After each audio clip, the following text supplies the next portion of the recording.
A very good morning to all my dear students. Welcome to Logic and Philosophy online classes. In my previous video, I taught you how to construct a truth table in a very easy method. Similarly, to today also we are going to understand a very important topic of logic, that is shorter truth table method. Okay.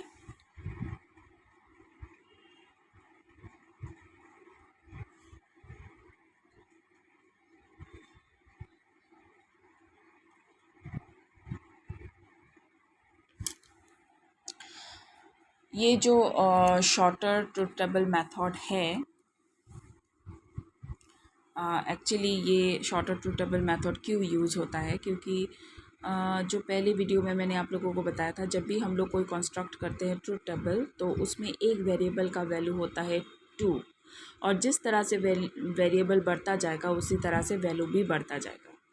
अगर 2 variable है तो value double हो जाएगा, that is 4। 3 variable है तो फिर से double हो जाएगा, दैट इज़ 8। 4 वेरिएबल है तो 16।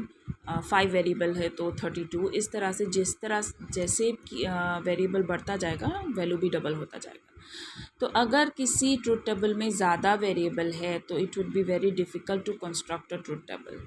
सो इस डिफ़िकल्टी को अवॉइड करने के लिए हम लोग shorter truth table method use करते हैं, ठीक है। क्योंकि शॉर्टर ट्रुथ टेबल मेथड में हम लोगों को नॉर्मल ट्रुथ टेबल की तरह बहुत सारे कॉलम्स या फिर रोज़ नहीं बनाना पड़ता। शॉर्टर ट्रुथ टेबल में सिर्फ एक ही रो हम लोग बनाते हैं।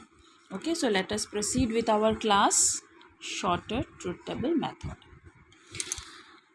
ओके, तो सबसे पहला पॉइंट है इस क्लास का, जो to construct a shorter truth table method, the point which you have to remember is that जब भी हम लोग एक शॉर्टर ट्रुथ टेबल कंस्ट्रक्ट करते हैं तो हमें ये अज्यूम करना पड़ता है दैट इसका जो कंक्लूजन है वो फॉल्स है और जो प्रेमिसेस है वो ट्रू है।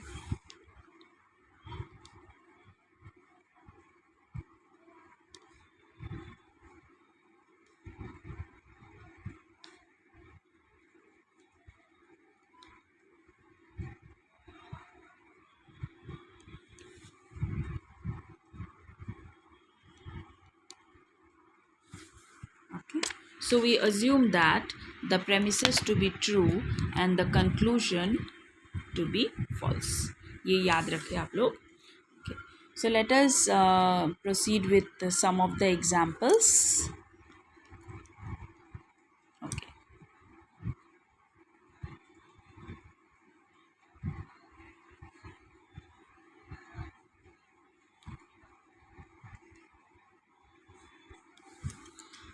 so generally आप लोगों को इस तरह का क्वेश्चंस आएगा in the exam to form a truth table. So how to form a truth table? So in order to form a truth table, इस क्वेश्चन में जितने भी वेरिएबल है वो सेपरेटली एंड सीरियली आप लोगों को एक बॉक्स में एक टेबल में लिखना पड़ेगा। For example, there are A, B, C and D, 4 variables.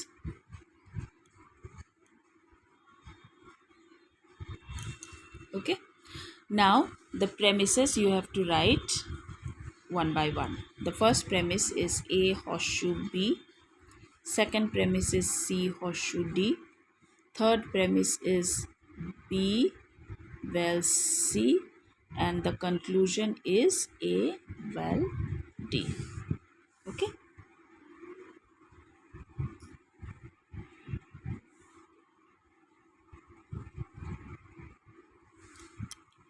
So इस तरह से आप लोगों को कंस्ट्रक्ट करना है a shorter truth table only in one row. Now हमारा अजम्पशन क्या था, that the premises to be true and the conclusion to be false. तो हम लोग अज्यूम करते हैं कि इस आर्ग्यूमेंट का जो कंक्लूजन है वो फॉल्स है और जो प्रेमिसेस है वो सारे ट्रू है, ठीक है। This is our assumption. Now see, in order to be false, ये जो कंक्लूजन है इसको फॉल्स होने के लिए इसका जो साइन है it is vel sign. So you have to remember कि अगर वेल साइन है then on what condition it is false. अगर वेल साइन है तो दोनों तरफ एफ होने से ये फॉल्स होता है। अगर डॉट साइन है then T T equals to T, अगर हॉर्सशू है then T F equals to F, और अगर इक्वलेंट साइन है तो T T equals to T and F F equals to also T. Okay, you have to remember this. Now see, यहाँ पे F है, ये हम लोगों ने एज्यूम किया है, तो दोनों साइड में क्या होना पड़ेगा, as there is vel sign so both should be F. Okay, तो इस तरह से हम लोगों को ए और डी का वैल्यू मिल गया. सो ए का वैल्यू है एफ और डी का वैल्यू भी है F. Right, understand. Now let us come to the first premise. It should be T और साइन है हॉर्सशू साइन. हॉर्सशू साइन मतलब T F equals to F.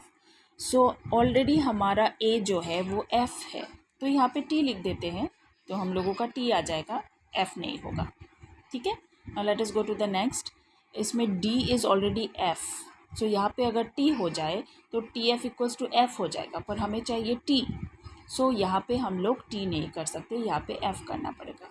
That means जो सी है उसका वैल्यू भी हमें मिल गया, that is F. Understand. T हो गया. नाउ यहाँ पे भी टी है, सो टी के लिए the vel sign F F equals to F, otherwise it is true.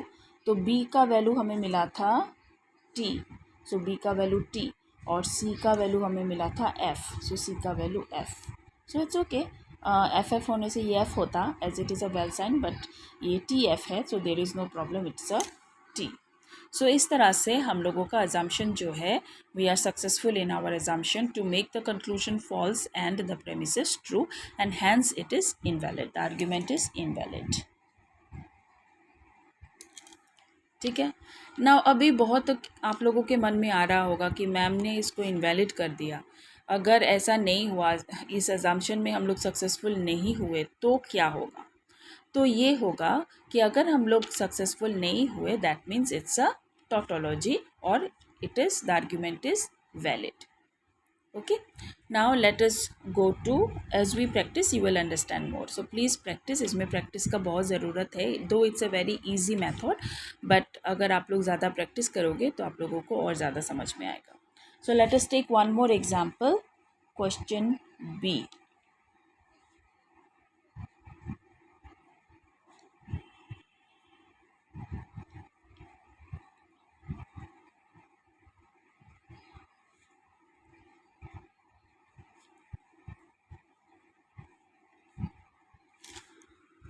Now suppose this is the question. Okay, this is the question. तो फिर इसको हम लोग कैसे सॉल्व करेंगे. इन द सिमिलर मैनर, जितने भी वेरिएबल्स है उस वेरिएबल्स को आप लोग सीरियली बिठाओ. E F G H I. Okay, E F G H I बिठा दिया हम लोगों ने सीरियली. नाउ ये जो प्रेमिसेस है उसको भी एक लाइन में हम लोग पहले बिठा देते हैं, that is E first premise,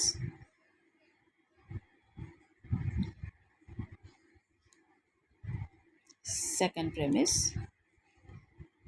third premise, और उसके बाद कंक्लूजन. ना हम लोगों को क्या करना था, क्या अजम्पशन था. मैं यहाँ पे टेबल बनाने के लिए पेन का इस्तेमाल कर रही हूँ. आप लोग प्लीज़ पेंसिल का इस्तेमाल करें, एग्ज़ाम में पेन यूज़ ना करें टेबल बनाने के लिए. ओके, सो हम लोगों का अजम्पशन था, जो कंक्लूजन है वो फॉल्स एज्यूम करना है, और बाकी जो प्रेमिसेस है वो सारे ट्रू एज्यूम करना है. ठीक है. So under what condition a horse shoe sign will be false.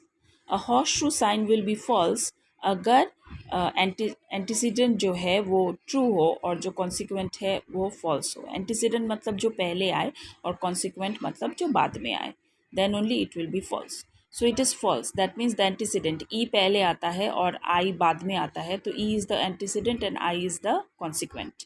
Right. So E को यहाँ पे ट्रू होना पड़ेगा और एफ आई को यहाँ पे फॉल्स होना पड़ेगा, तभी हमें T F equals to F मिलेगा, as it is a horse shoe.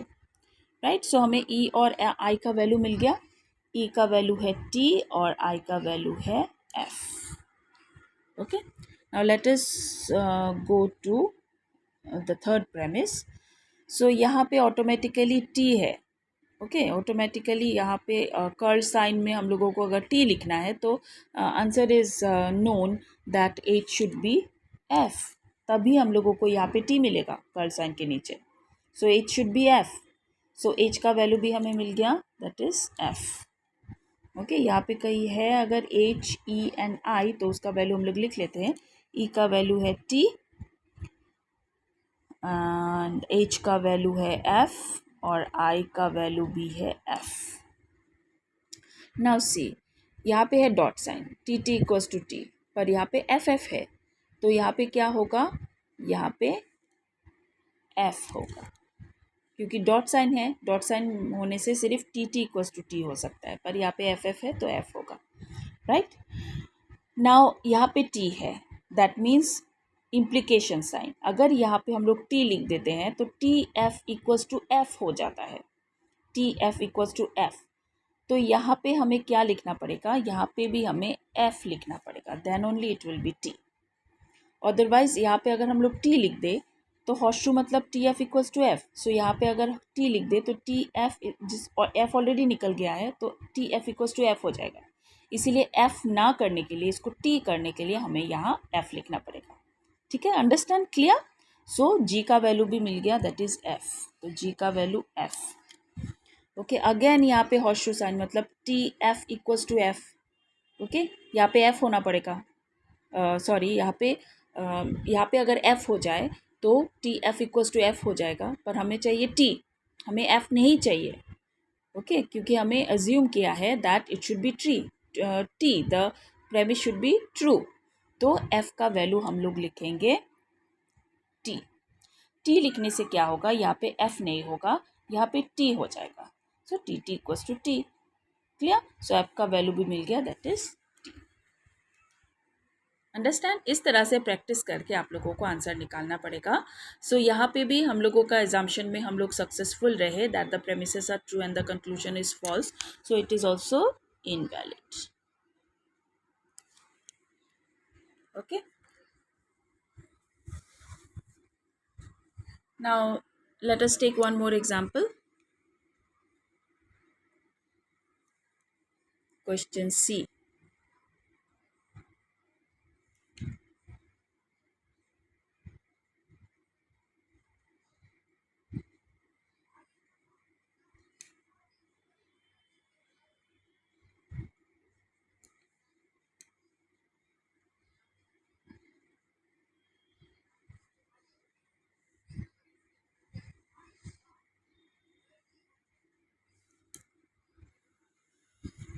Okay, so this is our next question or this is our next example.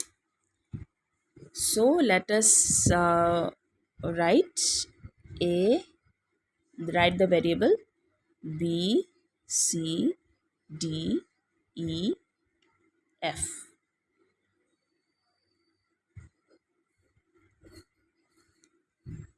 Okay, now write the premises. A val B, C dot D, D val E, F. The conclusion. Okay, हम लोगों ने लिख लिया.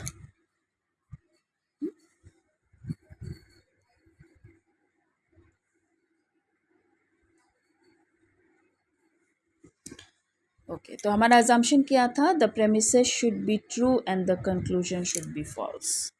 Now C false होने के लिए the sign is horseshoe T F equals to F. Right तो automatically the horseshoe sign, so false होने के लिए automatically T F equals to F, that means A should be T and F should be F. Right then only we will get an f here, as horseshoe means tf equals to f. See horseshoe means tf equals to f. So a का value मिल गया, that is t, और f का value भी मिल गया, that is f. Okay now let us go to the first premise. First premise में अगर t F हो तो ये एफ हो जाएगा, मतलब यहाँ पे टी एफ नहीं होना चाहिए। ओके, क्या होना चाहिए? तो लेट अस सी, ए का ऑलरेडी टी हम लोगों को मिल गया है, ए का वैल्यू टी। ओके, सो अभी किसी भी कंडीशन में ये एफ नहीं होगा, किसी भी कंडीशन में। सो अगर हम लोग बी को भी टी मान लेते हैं या फिर कुछ भी मान लेते हैं तो भी यहाँ पे एफ नहीं होगा, बिकॉज एफ होने के लिए दोनों एफ होना पड़ेगा। As it is a vel sign, F F equals to F, so दोनों एफ होना पड़ेगा। तो किसी भी कंडीशन में ये एफ नहीं होगा, ये टी ही है। अब अभी अगर यहाँ पे एफ हो जाए तो T F equals to F हो जाएगा, जो हमें नहीं चाहिए, हमें टी चाहिए यहाँ पे। सो यहाँ पे टी होना ज़रूरी है। सो टी होने के लिए टी चाहिए, right, as it is a dot sign, T T equals to T. Okay, that means हमें बी का वैल्यू मिला टी और सी डी का भी वैल्यू मिला T, right. So let us come to the third premise. Third premise में हम लोगों को डी का वैल्यू टी मिल गया था, एफ का वैल्यू एफ मिल गया था, राइट। सो यहाँ पे अगर टी हो जाए तो T F equals to F हो जाएगा, राइट, एफ हो जाएगा। और एज हम लोगों को डी का वैल्यू ऑलरेडी मिल गया है, that is T, that means ये वेल साइन किसी भी कंडीशन में एफ नहीं होगा, टी ही होगा। और अगर टी हो जाए then T F equals to F, यहाँ पे टी नहीं आ रहा है। दैट मीन्स हमारा जो अजम्पशन है, the conclusion is F and the premises should be true, ये अजम्पशन इस क्वेश्चन में सक्सेसफुली काम नहीं कर रहा है, राइट। क्यों नहीं कर रहा है? क्योंकि यहाँ पे जो फर्स्ट प्रेमिस का डी है वहाँ पे हमें टी चाहिए, और यहाँ पे जो सेकंड प्रेमिस का डी है यहाँ पे हमें एफ चाहिए। मतलब एक ही वेरिएबल का टी भी चाहिए और एफ भी चाहिए, जो इम्पॉसिबल है, राइट, जो इम्पॉसिबल है। अभी इस ई को हम लोग एफ बनाए टी बनाए उससे कोई फ़र्क नहीं पड़ता, क्योंकि अल्टीमेटली आंसर यहाँ पे टी आएगा, एफ नहीं आएगा। पर हमें चाहिए एफ, क्योंकि यहाँ पे टी हो जाने से T F equals to F हो जाता है। प्रेमिसेस जो हम लोगों ने टी एज्यूम किया था वो एजम्पशन हमारा रॉन्ग हो जाएगा, फॉल्स हो जाएगा ये, राइट। तो इसका मतलब ये हुआ कि D should be both T and F, which is impossible, and our assumption is not working in this question. So इस केस में क्या है? इस केस में मैंने जैसे पहले बताया है, इस तरह के केस में the argument is not invalid but it is a tautology. तो आप लोगों को लिखना कैसे है? आप लोगों को लिखना है there is inconsistency, there is inconsistency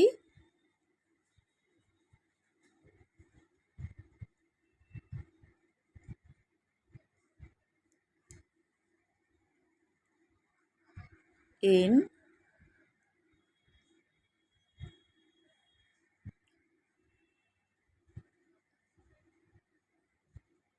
first and the second premise. Our assumption of false is incorrect.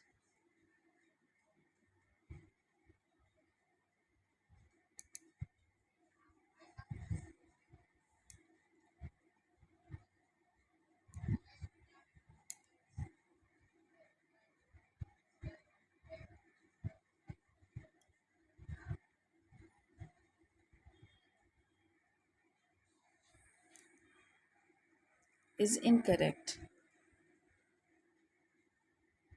Therefore, the statement form is a tautology.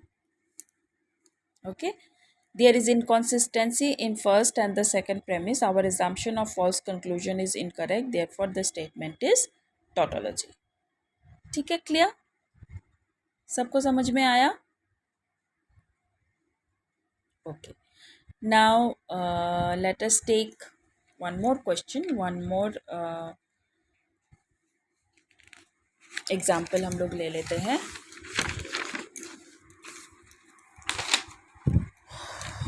Okay, question D. C dot D L M A L dot D. Therefore, now suppose this is the question and you have to make a shorter truth table method. With the help of shorter truth table method you have to construct a truth table. Okay, so पहले variables को लिख लेते हैं. A C D L M N. Okay,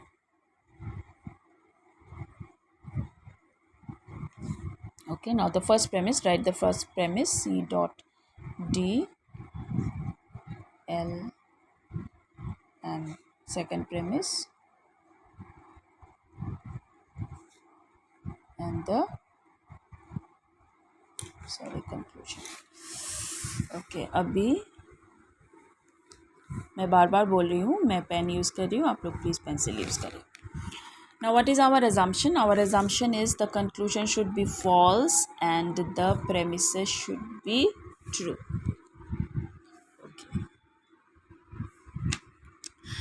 Now इस false conclusion को होने के लिए, जैसे it is equivalent sign, that is tt equals to t and ff equals to t. Okay, ff equals to t. ठीक है, तो ये जो कंक्लूजन है आइदर दोनों t होगा या फिर दोनों f होगा. तो हम एक काम करते हैं, हम दोनों t ले लेते हैं. सो tt